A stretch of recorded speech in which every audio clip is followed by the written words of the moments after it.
Bonsoir à tous et merci au CNA de cette invitation.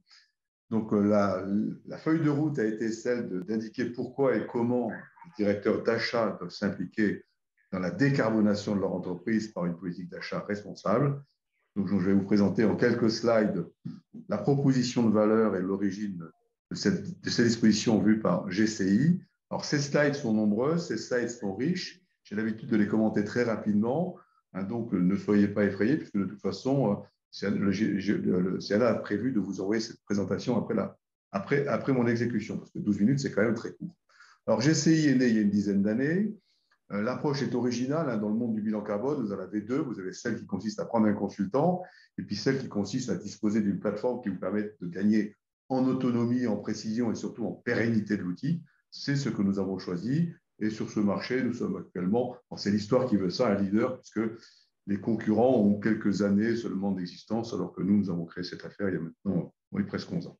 Donc, trois sujets. La prise en compte globale de l'environnement de l'entreprise pour l'aider à s'engager dans cette réduction des émissions de gaz à effet de serre pour sa participation à la lutte contre le dérèglement climatique. Identifier, calculer et réduire ses émissions.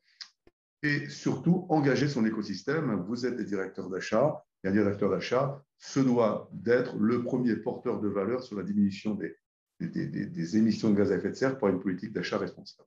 Slide suivante. Il y a une urgence climatique, c'est une évidence. Le GIEC a martelé, répété, et enfin hier, lors du débat présidentiel, on a eu quand même 20 minutes sur le climat, c'est pas mal. Il y a 5 ans, il y avait eu 0 minutes. Et je vais essayer de vous démontrer, et c'est facile, que l'engagement d'une entreprise à réduire ses émissions de gaz à effet de serre commence par son engagement à sélectionner les fournisseurs qui sont les plus légers en carbone, comme on pourrait dire. Slide suivante. L'urgence climatique, c'est des degrés. Alors, ça ne veut pas dire grand-chose, ça veut dire beaucoup de choses. Toujours est-il que les dérèglements seront catastrophiques s'ils continuent sur cette trajectoire. Je ne suis pas un catastrophique. Vous avez remarqué la signature de Global Climate Initiative, c'est Business Connected to Life. Je suis particulièrement engagé, ainsi que tous mes associés et amis, dans cette dimension qui consiste à dire lutter contre le climat, c'est améliorer la performance économique des entreprises. Slide suivante. La transition vers les énergies bas carbone est nécessaire. Il n'y a pas que les énergies dans le poids carbone, il y a aussi tout ce qui est les constituants, les entrants et sortants de l'entreprise. Il faut donc que les entreprises, dans le cadre de leur responsabilité sociétale, ce qu'on appelle la RSE, n'oublient surtout pas la brique carbone, la PPP, la Protect the Planet, the People and the Profit des Américains. C'est le profit, bien sûr, c'est les gens, bien sûr, la santé et la sécurité, mais c'est le P de planète, aussi donc l'impact environnemental grâce à une contribution volontaire des entreprises et des entrepreneurs et des décideurs, parce qu'aucune réglementation ne sera aussi forte que la bonne motivation. Slide suivante. L'idée de s'inscrire dans cette démarche, c'est d'inscrire toute l'entreprise. Il n'y aura pas évidemment que les acheteurs, il y a aussi les gens du process, les gens du transport, les gens de la communication, mais c'est un travail d'équipe, le bilan carbone, c'est un travail d'équipe de réussir la baisse de son empreinte carbone et d'évaluer ainsi à la fois en interne et en externe ceux qui jouent le jeu et ceux qui jouent moins le jeu. En interne, c'est les filiales, les départements, les concessions, si on veut, et en externe, ce sont principalement les fournisseurs et les prestataires. Slide suivante. Avantages et bénéfices, slide suivante. L'intérêt de réaliser un bilan complet avec GCI, c'est assez simple. On est parti du principe que quand on interroge généralement les décideurs, les entrepreneurs, les collectivités, on nous dit de moins en moins, mais oui, qu'un bilan carbone, c'est compliqué, c'est cher et ça ne sert à pas grand-chose. Nous sommes partis il y a 10 ans avec une feuille de route qui, enfin, aujourd'hui, a valeur, à savoir désacraliser et démocratiser le bilan carbone. Et là, on a commencé très simplement à expliquer aux gens que c'était si peu compliqué, pas compliqué du tout, un bilan carbone, parce qu'en fait, il ne s'agit que d'un inventaire carbone. Les Anglais disent Greenhouse Gas Inventory, et c'est bien ça. Il s'agit simplement d'associer des quantités de matières, de services, de produits à des facteurs d'émission, c'est donc un inventaire carbone, comme on fait un inventaire économique en associant des quantités de services, de matières et de produits à des prix. Donc l'idée de GCI, c'est de mettre une plateforme à votre disposition, vous permettant de référencer les quantités de matières, produits et services, et nous nous occupons du reste, c'est-à-dire faire les calculs, l'établissement du bilan et surtout la rédaction d'un plan d'action pour la réduction. Slide suivante. Un bilan carbone, c'est donc bien plus simple qu'on ne l'imagine. Je vous demande de retenir ceci. Ne dites plus bilan carbone, dites inventaire carbone. Et c'est exactement ça qu'il faut dire. Bilan carbone, c'est jamais qu'une marque déposée il y a 15 ans. C'est chic, c'est beau, mais ça a complexifié le débat. Donc, oubliez ça, passez à l'inventaire. Et une fois que vous êtes dans l'inventaire, vous avez compris que c'est extrêmement facile de le faire soi-même. Si on a une plateforme qui fait quoi? Qui permet de lister tous les postes d'émission, CGCI, qui permet de trouver tous les facteurs d'émission, CGCI, qui permet de les organiser en scope 1, scope 2, scope 3 et post réglementaire, CGCI, qui permet de rédiger un bilan carbone et qui surtout permet d'élaborer, de contrôler un plan d'action de réduction. Slide suivante. L'inventaire carbone d'une entité, c'est donc cette association quantité et facteurs d'émission. Et là, il y a juste une petite nuance qui est très importante. Les facteurs d'émission sont de 4 natures. Et les facteurs d'émission, je veux dire par défaut, fournis par la base carbone de l'ADN, par EcoInvent, par des francs d'Angleterre, etc., qui sont un bon début pour commencer à travailler, pour commencer à prendre conscience de l'impact carbone de son entreprise. Mais il ne faut surtout pas s'arrêter là. Il n'y a que 6 à 7 000 facteurs d'émission dans la base carbone de l'ADEME en France, alors qu'il y a, vous savez, des dizaines de millions de produits et de services. Donc, il est très important, dès le départ, que les acheteurs mettent en route cette dynamique de bas carbone avec leurs fournisseurs, car comme je le montrerai tout à l'heure, ces fournisseurs sont responsables de 80 à 90% de l'empreinte carbone des entreprises en général. Donc, on va, avec GCI, vous permettre d'ouvrir vos informations aux informations des fournisseurs et ainsi impliquer la totalité de votre écosystème dans votre trajectoire bas carbone. Slide suivante.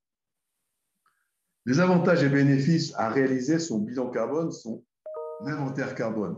Bon, premièrement, c'est clair, c'est important, c'est obligatoire. Toutes les entreprises de plus de 500 personnes sont depuis 10 ans obligées de faire scope 1, scope 2 et cette année en 2022 aussi le scope 3. Depuis la loi de finances 2022, les entreprises de plus de 50 salariés sont aussi obligées de le faire pour autant qu'elles aient bénéficié d'une aide directe ou indirecte du plan Covid. Ça peut être simplement du chômage partiel, ça peut être du PGE. Ça veut dire à peu près tout le monde. Donc cette obligation fait loi. Deuxième élément, les obligations de RSE et de communication positive autour de l'engagement des entreprises. Ce n'est pas de la communication, ce n'est pas du greenwashing. Ça fait partie des éléments essentiels aujourd'hui de l'attractivité des entreprises, de la respectabilité des entreprises, de l'amélioration de la marque employeur.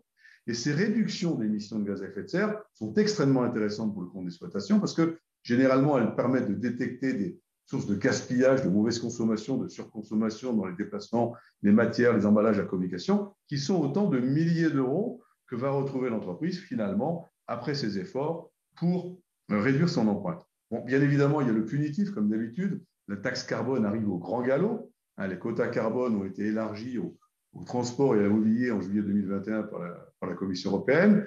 Les 27 se sont mis d'accord il y a un mois sur une taxe carbone à l'import. Donc, il n'y a pas de doute, le refinancement de toutes les dépenses qui ont eu lieu à cause du Covid se fera pour partie avec cette taxe carbone qui va arriver à grands frais, à grande vitesse, sur tous les comptes d'exploitation de toutes les entreprises.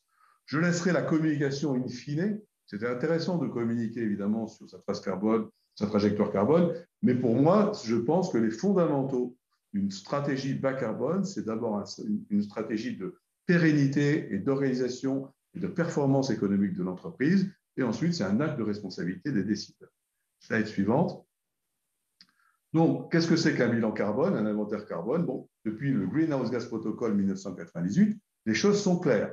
Depuis l'ISO de 2011, les choses sont encore plus claires. La méthode bilan carbone entre les deux en France s'impose, que c'est la référence hexagonale, mais tout est lié, tout est dit. Scope 1, scope 2, scope 3. Scope 1, scope 2, c'est tout ce qui est rapport à l'énergie, les émissions directes de GES des consommations ou les émissions des énergies achetées.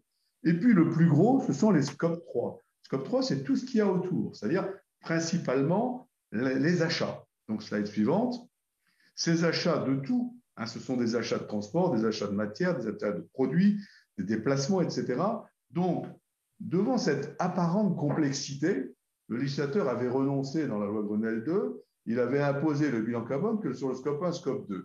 Depuis 2019, il l'a fortement recommandé et le décret va s'appliquer cette année, en 2022, de l'obligation du scope 3 pour toutes les entreprises déjà imposées à ce type de bilan. Donc, ça veut dire qu'il faut s'y mettre. On ne peut pas ne pas s'y mettre pour des raisons réglementaires, mais il faut s'y mettre parce que sinon, on n'arrivera jamais à réduire son empreinte carbone. Slide suivante. Alors, quel est l'obstacle? L'obstacle, si on reste devant la montagne, c'est de dire je ne pourrai jamais bouger mon bilan carbone si je n'implique pas mes fournisseurs. Et comment je peux impliquer mes fournisseurs?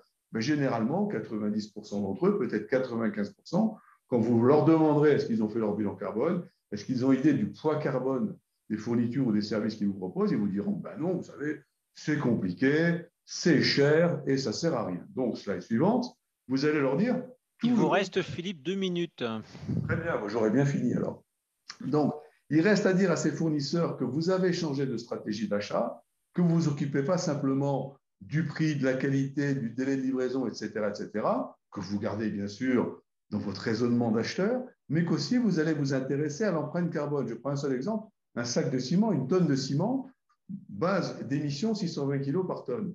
Aujourd'hui, il y a des fournisseurs qui savent fournir du ciment à 200 kg de CO2 par tonne et d'autres à 1000 kg. Que croyez-vous que va faire Bouygues ou Eiffage ou Vinci? Ils vont petit à petit et très rapidement sélectionner les fournisseurs qui font moins de carbone. Pourquoi? Parce que le poids carbone de ce qu'on achète est importé dans son propre bilan carbone. Slide suivante. En clair, pour entraîner nos fournisseurs, on va leur dire il faut le faire parce que c'est rentable pour vous. On va partager des bénéfices ensemble, des bénéfices économiques, des bénéfices de dynamique, des bénéfices de communication. Et le tout n'est pas si complexe et ni si peu cher, puisque c'est l'offre GCI qui fait notre succès. C'est simple de faire un bilan carbone avec GCI, c'est la désacralisation. C'est peu cher, hein, c'est 500 à 1000 euros pour les PME, TPE, c'est 1000 à 2000 euros pour les ETI et les grands groupes. On est loin des 25, 30, 40 000 euros que coûte habituellement un bilan carbone. Et pourquoi pratique-t-on ces prix-là? Parce que nous avons une stratégie de propagation forte avec plusieurs milliers d'utilisateurs, nous y sommes déjà, et donc nous pouvons garantir le meilleur produit du marché, le plus ouvert, le plus complet, y compris les plans d'action, les certitudes pour des prix tout à fait compétitifs. Slide suivante. Il va falloir conclure, Philippe. Je conclue là-dessus. Donc, GCI, c'est une plateforme qui va vous donner la totale autonomie pour intervenir sur votre stratégie bas carbone avec les bons outils, les bons facteurs d'émission et les bons rendus en termes d'outils d'application. Et slide suivante. J'ai fini là-dessus. Avec GCI, vous élaborez un plan d'action global pour votre entreprise et pas que l'entreprise, son écosystème, c'est-à-dire à la fois ses fournisseurs, ses partenaires et bien sûr tout son écosystème de filiales et autres divisions. Merci beaucoup. Je reste à votre écoute pour la suite. La dernière slide peut-être. Notre logique, celle de Mao Tse-tung, ne me donnez pas du poisson, apprenez-moi à pêcher. Notre logique, c'est ne me faites pas mon bilan GES, apprenez-moi à le faire. Merci pour votre attention.